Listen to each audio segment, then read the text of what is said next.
அணிமலுக்கும் அணிலுக்கும் cross breed பண்ணி பறந்த மாதிரி இருக்கிற இந்த க்யூட்டான ஜீவன் தான் சுகர் கிளைடர். சும்மா கிண்டல் பண்ணுறேன்.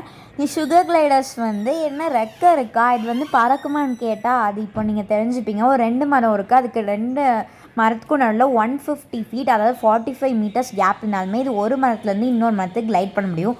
அது எப்படின்னா அதோட மெம்பரேனான பட்டாஜியம் மூலயமா தான். பட்டாஜியம் வந்து ரிஸ்ட்லேருந்து ஆங்கிள்ஸ்க்கு பிட்வீனில் இருக்கும். அது கையை தூக்கணுன்னே அதனால் ஒரு மரத்துலேருந்து இன்னொரு மரத்துக்கு கிளைட் பண்ண முடியும். இது வந்து ஃப்ளையிங் ஸ்குருல்னு சொல்லுவாங்க. அதுக்காக இது எக்ஸாக்டாக ஃப்ளை பண்ணாது, பட் கிளைட் பண்ணும், அதாவது தாவும். இதுக்கு வந்து சுகர் கிளைடர்ஸ்னு பேர் வச்சது எதுனாலனா இது வந்து சுகரி ஃபுட்ஸையும் அதோட டயட்டில் சாப்பிடும். அதாவது இந்த பூவில் இருக்கிற தேன், ஃப்ளவர் நெக்டார், அப்புறம் சுகரி ட்ரீ சாப், மர சக்கை இதெல்லாம் சாப்பிடும். அதனால தான் இதுக்கு வந்து சுகர் கிளைடர்ஸ்னு பேர் வச்சுருக்காங்க. இந்த சுகர் கிளைடர்ஸ் வந்து மார்சுபியல்ஸ், கோவாலாஸ் அண்ட் கங்காரூஸ் மாதிரி. அதாவது அதோட குட்டி வந்து பிறந்தோடனே அதோட குட்டி வந்து ஜோயிஸ்னு சொல்லுவாங்க. கொஞ்சம் வீக்ஸ் வந்து அதோட பவுச்சில் தான் வச்சு வளர்க்கும். இந்த சுகர் கிளைடர்ஸ் வந்து நாக்டர்னல் தான், அதாவது நைட்டு ஃபுல்லாக ஆக்டிவாக இருப்பாங்க, காலையில் ஃபுல்லாக ரெஸ்ட் எடுப்பாங்க. இது வந்து நாக்டர்னலாக இருக்க இதுக்கு வந்து ஹெல்ப்ஃபுல்லாக இருக்கிறது வந்து இதோட லார்ஜ் ஐஸும் சென்சிட்டிவான இயர்ஸும் தான். இதோட லார்ஜ் ஐஸ் வந்து நைட் வந்து ஒரு கிளியர் விஷனை ப்ரொவைட் பண்ணுது. அப்புறம் இதோட சென்சிட்டிவான இயர்ஸ் வந்து இதோட ப்ரேயை டிடெக்ட் பண்ணவும் ஹெல்ப் பண்ணுது. இதோட ஐஸையும் இயர்ஸையும் யூஸ் பண்ணி இது வந்து நைட்டில் ப்ரேயை கண்டுபிடிச்சி கன்சியூம் பண்ணும். இந்த சுகர் கிளைடர்ஸை நீங்கள் சாதாரணமாக நினச்சிடாதீங்க. It really has sharp lower teeth. அதாவது அதோட பல்லு கீழே உள்ள பல் வந்து ரொம்பவே ஷார்ப்பாக இருக்கும். நீங்கள் சுகர் கிளைடர்ஸ்னு பேர் இருக்கிறதுனால தெரியாமல் வாய்க்குள்ளே கை விட்டுறாதீங்க, உங்கள் விரலே துண்டாகிறதுக்கு கூட வாய்ப்பு இருக்குது. இல்லை 500 ரூபாய்க்கு நினைக்க சொன்னால் 1000 ரூபாய்க்கு நினைக்கிறாளே, நிறைய உருட்டுவா, இவ்வளோ நம்பாதீங்க. ராக்கி சொன்னது கொஞ்சம் உண்மைதான், கையெல்லாம் துண்டாகாது. பட் இவங்க வந்து மனுஷங்கள்லாம் மோஸ்ட்லி அட்டாக்லாம் பண்ண மாட்டாங்க. இவங்க ஆக்சுவலி ஒரு குட் பெட்ஸும் கூட. அந்த ஷார்ப் லோயர் டீத் வந்து ட்ரீ பார்க்ஸை பைட் பண்ணுறதுக்காக தான், அதாவது மரப்பட்டையை கடிக்கிறதுக்காகவும். வேறு காலனியில் இருக்கிற சுகர் கிளைடர் வந்து இன்னொரு காலனியில் இருக்கிற சுகர் கிளைடரோட காலனிக்குள்ளே நுழைஞ்சிட்டா அதோட டெரிட்டரியை டிஃபெண்ட் பண்ணி அது கூட சண்டை போட்டு அதை அட்டாக் பண்ணுறதுக்காகவும் தான் இந்த ஷார்ப் லோவர் டீத் இருக்குது. இந்த சுகர் கிளைடர்ஸ் வந்து காலனிஸில் தான் வாழும். மோஸ்ட்லி ஒரு நார்மலான காலனியில் வந்து 20 to 40 சுகர் கிளைடர்ஸ் இருக்கும். அதில் 2 ஆல்ஃபா மேல்ஸ் தான் கிட்டத்தட்ட மோஸ்ட் ஆஃப் த ஆஃப் ஸ்ப்ரிங்ஸோட ஃபாதராக இருக்கும். இந்த சுகர் கிளைடர்ஸ் வந்து ரொம்பவே சோஷியல். ஒருத்தருக்கு ஒருத்தர் க்ரூம் பண்ணுறது, விளையாடுறது, அப்புறம் ஒன்றா தூங்குறதுங்கிற மாதிரி எல்லாமே சோஷியலாக தான் பண்ணுவாங்க.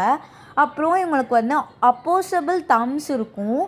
அண்ட் இவங்களுக்கு வந்து கையிலையும் கால்லையும் 4 ஃபிங்கர்ஸ் இருக்கும். இந்த அப்போசபிள் தம்ஸ் அண்ட் பாஸ், அதோட பாஸை யூஸ் பண்ணி க்ரூம் பண்ணிப்பாங்க. அப்புறம் இந்த சுகர் கிளைடர்ஸ் மண்டையில் ஒரு பேல் ஸ்பாட் இருக்குல்ல, அது வந்து என்ன தெரியுமா, அது வந்து சென்ட் கிளான்ஸ். இது வந்து டெரிட்டரியை டிஃபெண்ட் பண்ணுறதுக்காக இன்னொரு காலனியில் இருக்கிற சுகர் கிளைடர் இன்னொரு காலனிக்கு வரக்கூடாதுல, அந்த சென்ட்டை யூஸ் பண்ணி அதை தெரிஞ்சுக்கும் இந்த காலனி ஆக்குப்பைடுன்னு.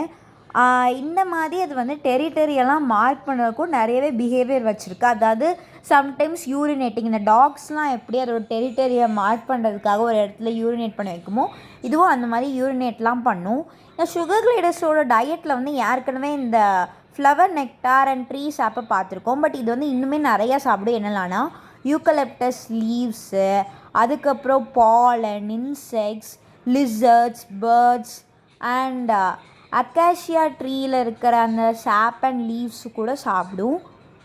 இந்த மாதிரி நிறைய விஷயங்கள் சுகர் கிளைடர்ஸ் சாப்பிட்றதுனால இந்த சுகர் கிளைடர்ஸ் வந்து ஆம்னிவோர்ஸ் தான். இவங்க வந்து ஹெர்பிவோர்ஸ் கிடையாது.